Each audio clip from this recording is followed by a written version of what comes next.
Hello everyone. आज 22 नवंबर को हमारे देश में झलकारी बाई जयंती मनाई जाती है। झलकारी बाई जो कि रानी लक्ष्मीबाई की सेना में एक स्वतंत्रता सेनानी थी, जिन्होंने रानी लक्ष्मीबाई को बचाने के लिए अपनी जान की कुर्बानी दे दी। वो रानी लक्ष्मीबाई की हमशक्ल थी।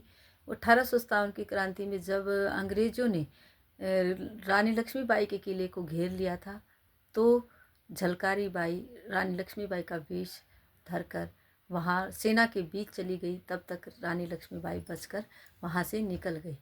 बताया जाता है कि रानी लक्ष्मीबाई जो कि एक साहसी वीरांगना थी, उनकी सेना में जो झलकारी बाई एक सेनानी थी, उन्होंने अपनी जान की परवाह न करते हुए रानी लक्ष्मीबाई की जान बचाई, क्योंकि वो जानती थी कि रानी लक्ष्मीबाई इस सेना की अध्यक्ष हैं, इस सेना की एक कर्मठ, एक जिम्मेदार रानी है, क्योंकि उन्हें पूरे देश को, राज्य को उनकी ज़रूरत है। इसलिए उन्होंने अपनी जान की परवाह न करते हुए उनकी बचाने के लिए, रानी लक्ष्मी को बचाने के लिए अपनी जान की कुर्बानी दे दी। 1857 की क्रांति में दी गई उनकी सूझबूझ, उनकी वीरता, उनके साहस और उनके बलिदान को याद करने के लिए आज की यह जयंती मनाई जाती है। 22 नवंबर 1830 में उनका जन्म हुआ था। जन्म दिवस के अवसर पर बच्चों को बताएंगे, जो अच्छे अच्छे कार्य करते हैं उनके चले जाने के बाद भी जब पूरा समाज, पूरा देश उनकी जयंती मनाता है, उनका जन्मदिन मनाता है, तो उसे जयंती कहा जाता है। आज हम बच्चों को डेट एंड डे बताने के बाद बताएंगे रानी लक्ष्मीबाई ने, झलकारी बाई ने किस तरह से अपने देश की रक्षा करने के लिए अपनी जान कुर्बान कर दी थी। अपनी जान की परवाह न करते हुए अपनी रानी लक्ष्मीबाई को उन्होंने बचाया था। आज हम बच्चों को डेट एंड डे बताने के बाद बताएंगे Saturday. So Saturday is date 22 November and what's the day today? Saturday. So Saturday is an activity day. Saturday is an activity day. Activity day में आज हम बच्चों को कोई भी रिटन वर्क नहीं करवाते हैं, बिल्कुल इजी वर्क करवाते हैं, जिसमें कि आज हम बच्चों को सिखाएंगे।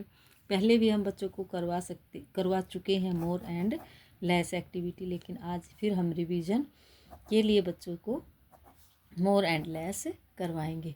हर चीज़ में आज हम बच्चों से खुद पूछेंगे कि कौन सा मोर है, कौन सा लेस है। इस तरह हम बहुत सारे पिक्चर बना सकते हैं। इस तरह ओरल चीज़ें, जो चीज़ें हम दिखा सकते हैं बच्चों को, उन चीज़ों में हम बच्चों को बताएंगे कि मोर कौन सा है। बच्चे खुद बता सकते हैं हमें ये मोर है और ये लेस है, क्योंकि हम उन्हें मोर एंड लेस कई बार बता चुके हैं। मोर मीन्स ज़्यादा, लेस मीन्स थोड़ा कम बताएंगे। इस तरह बच्चे जल्दी सीख जाते हैं। इस तरह चीज़ों को देखने से ही पता चलता है कि ये मोर हैं, ये लेस हैं। अक्षरों में मोर एंड लेस बच्चे थोड़ा देर से सीखेंगे, लेकिन चीज़ों को देखकर ज़्यादा और कम वो बता सकते हैं। वो करते हैं इस तरह की एक्टिविटी, तो उन्हें पता है कि मोर कौन से हैं और लेस कौन से हैं। इस तरह से बच्चे देखने के बाद बताएंगे कि ये मोर है और ये लेस है। इसी तरह हमने यहाँ शार्पनर लिए हैं, मोर एंड लेस। पेंसिल है, पेंसिल ये मोर है, मोर मीन्स ज़्यादा, ये लेस कम है। इसी तरह हम बच्चों को पिक्चर बनाकर दिखा सकते हैं। जैसे पिक्चर्स में हम एक तरफ बहुत सारे ट्री बना सकते हैं और एक तरफ कम ट्री बनाएंगे, तो हम बच्चों से पूछेंगे इनमें से मोर ट्री कौन से हैं और लेस कौन से हैं। तो बच्चे हमें काउंट करके भी बता सकते हैं और वैसे भी बता सकते हैं कि ये मोर है और ये लेस है। इसी तरह और भी कई पिक्चर्स बना सकते हैं हम। जैसे यहाँ हमने बनाया एप्पल। मोर एंड लेस पूछना है हमें बच्चों को, तो बच्चे एप्पल्स को देखकर ही बता देंगे कि ये मोर है और ये लेस हैं।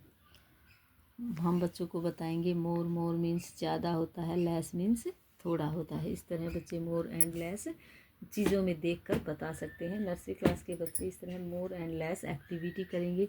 एक्टिविटी के माध्यम से जब बच्चे इस तरह के वर्क करते हैं, तो जब वो खेलते हैं, इधर उधर देखते हैं चीज़ें, तो वो उनको इकट्ठी करके खुद भी दिखाने लग जाते हैं। कि जैसे पेड़ों के नीचे खेल रहे हैं, लीव्स गिरे हुए हैं, बच्चे उनके दो ढेर बनाकर हमें दिखाते हैं कि ये मोर हैं, ये लेस हैं। खेल खेल में सीखते हैं बच्चे। मिट्टी में खेल रहे हैं, मिट्टी के ढेर बनाते हैं बच्चे कि ये मोर है, ये लेस है। इस तरह मोर एंड लेस, ज़्यादा और कम चीज़ों के बारे में बच्चे जान पाते हैं। आज का वर्क हमारा यही रहेगा। Thank you, have a nice day.